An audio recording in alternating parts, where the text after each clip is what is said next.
Hello বন্ধুরা, সবাই কেমন আছো? আশা করি ভালো আছো। আমিও ভালো আছি। আজকে বানাচ্ছি আমি ধনেপাতার চাটনি।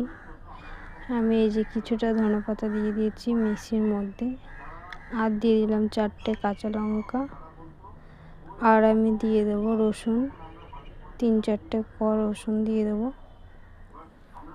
এবার আমি মিক্সিতে একটু ঘুরিয়ে নিলাম।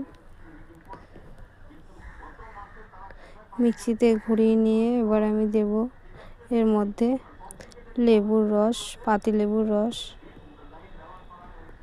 এইভাবে বানিয়ে খেয়ে দেখবে, আশা করি সবারই খুব ভালোই লাগবে। হেভি হেভি টেস্টি একটা।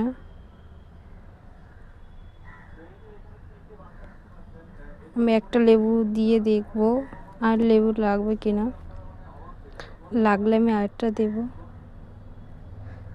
সেটা তোমরা কেমন টক খাবে সেই পরিমাণে দেবে। এইভাবে বানিয়ে খেয়ে দেখবে, গরম ভাতের সাথে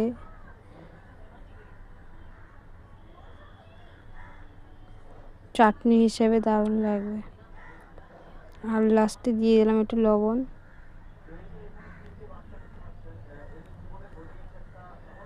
সবাই ভালো থেকো, সুস্থ থেকো, টাটা।